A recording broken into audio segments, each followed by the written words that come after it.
Well, hello there, Stacey Murphy here with a video about container gardens, raised bed gardens, the difference between the two, and why learning how to garden is really like learning a new language, and how when you begin to learn this language, when you're just getting started as a beginning gardener, and as you get more experience, when you master the language of gardening, your garden becomes so easy. It becomes so simple because you know exactly what to do. You know exactly what everything means. It takes a little time to get there, and I get that. So what I want to do in this video is share a story to show you how important this is. So my friend Cheryl, she went to the nursery, went to the plant store and the garden store, and she was so excited about her first garden. I mean, who wouldn't be? Here I've got a bouquet of celery around me, you know, fresh food, you know exactly how it's grown. Potentially you're growing outdoors. This is contributing to your long-term health. These plants are nutrient dense and great for our health, right? So she's so excited to do this and get to finally get this done. She's been wanting to do it for years. Goes to the garden center and basically goes in, says, okay, there's a guy who walks up to her and says, how can I help you? And she says, oh, I'm so excited. I'm starting a container garden. And he says, oh, okay. And he starts grabbing things and saying, okay, this is exactly what you need. And she's like, no, I don't think that's what I need. And he's like, yeah, this is what you need, and starts handing her bags of stuff. And she's like, I don't think that's what I need. And the rest of the conversation, what happened is that she started to doubt herself because she was brand new. She started to feel dumb, like she didn't know anything. And she wondered if what she came to buy was really what she was supposed to be buying. And it was a big purchase. It was hundreds of dollars. So there was money on the line. And oftentimes when we're investing, the first things when we go in to build our garden, it's the biggest investment we might make. And so it's important to get that decision right. So she walked away feeling a little dumb, a little worn out from the conversation, like of trying to figure out what was going on and why she thought she knew what was happening, and now it's something totally different. And she also felt sad because what was so fun, like 30 minutes ago was so fun, was now feeling overwhelming and confusing. And so she ended up leaving the store just feeling really frustrated, and she just didn't feel like she could go through with it. She's like, maybe this gardening thing isn't for me.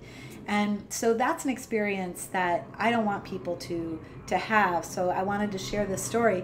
So luckily for Cheryl, she came back to our garden community and people started asking her questions like, okay, what is it you're trying to do? And started digging in and basically, you know, helping her solve some of those questions that she had. And here's what happened is that when you go to a garden store, let's say, and you say to the person, I'm so excited, I'm going to start a container garden, right? So here's where I want to talk about container gardens and raised bed gardens, why they're different.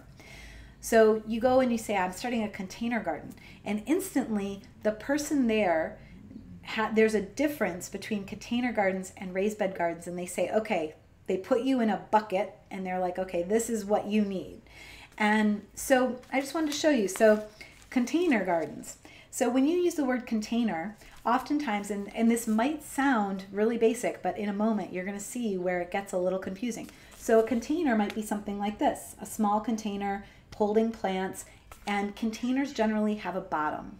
Now, having a bottom makes them different from a lot of other gardens, because what happens is when you have a container like this, or you might have a larger container like let's say something like one of these larger containers, or even like one of these kind of table containers, which are really large.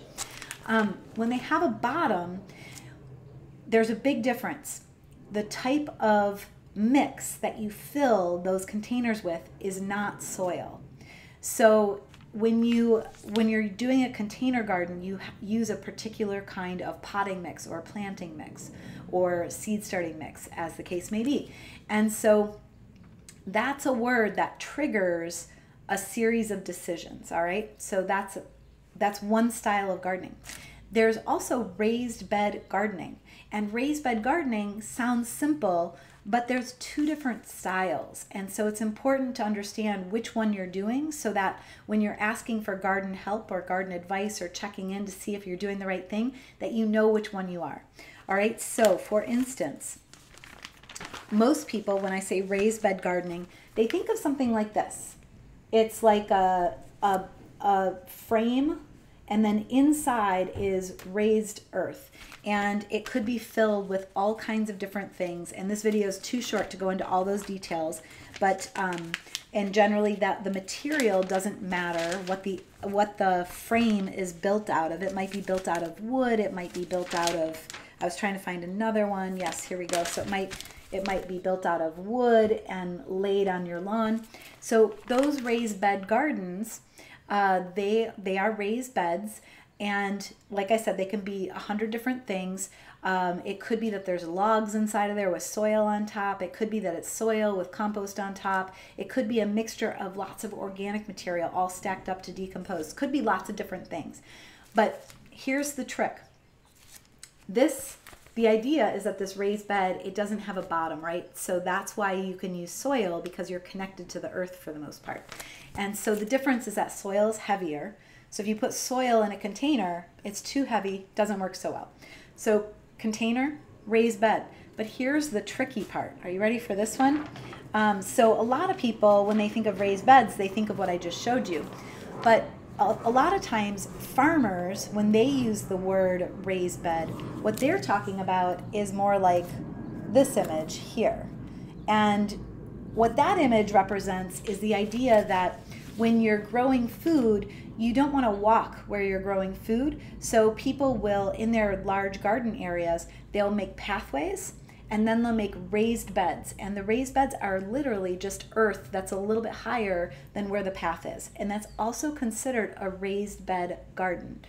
Some people make the distinction by saying that this style is in-ground raised beds, and that these are like wooden box raised beds. So you'll hear that distinguish the distinguish between those. So when you hear the words raised beds, don't assume that somebody has built something and that they're filling it. It might be that their garden looks like this. All right, so all of this to say that the language that we use is so important. And especially in gardening, gardening is a language all of itself, and it can get technical. You can hear a word and think you know what it means, and it means something totally different, or it has two meanings, like in the case of raised beds. You can hear a word in context and realize that it means something else. Now, when you're just getting started, it can be confusing, and I totally get that. So what I want you to remember is that you will get this over time, and you'll look back at this moment later and you'll be like, oh, I remember when I didn't know what that meant, but now I know what that means. And gardening, you're going to notice that as you get to know the language, gardening becomes more simple and it becomes easier. Now, luckily, this story has a happy ending, because Cheryl, she had a support community, and that's so important in gardening, to have a support community around you. And so she came home, she went online to our private online Grow Your Own Vegetables forum. She asked us a bunch of questions, and we started to understand where there was a misunderstanding between her and the person at the garden store. And we helped her to see she was actually on track. She was going to buy all the right stuff if she had purchased what she thought she should purchase. And so she gained a lot of confidence in that questioning period. And so she basically went back, she got all the garden supplies she needed, she started her garden, she's been growing ever since, so it's a happy ending. And what I want you to take away from the story is that this is a language that's been passed down from generation to generation. Gardening has been passed down for thousands of years. And the language that we use is important. And as we learn to garden, as we learn the language of gardening, which is the language of plants, essentially, our gardens get simpler and simpler, and we can feel more confident that we're making good decisions, taking our next steps, and growing our most successful garden. And that's what I would love for you. You totally got this. So we're here to help you learn the language. So in the comments below, please post any words that you're not sure what they mean, things that you've heard people use in different circumstances and you're confused about them. And if you're more experienced grower, share some of your experiences where you may have misunderstood something in the past and the lesson you learned from that, because that's going to benefit other people. That's going to help them learn the language of gardening. So that's how all this works. We work in community the same way our garden works in community. We pass on the knowledge. So please post below and help each other out. This will be exciting. I'm excited to see what you guys have to say. And keep in mind that no question is too dumb in gardening, because here's the deal. The question that you're probably too afraid to ask because it sounds so basic is the question that is going to open up your understanding of the language of plants. All right? So if you're watching this, wherever you're watching this, you can watch it on our webpage if you haven't visited, growyourownvegetables.org. And please post those comments. I love you guys. Peace and carrots. Take care.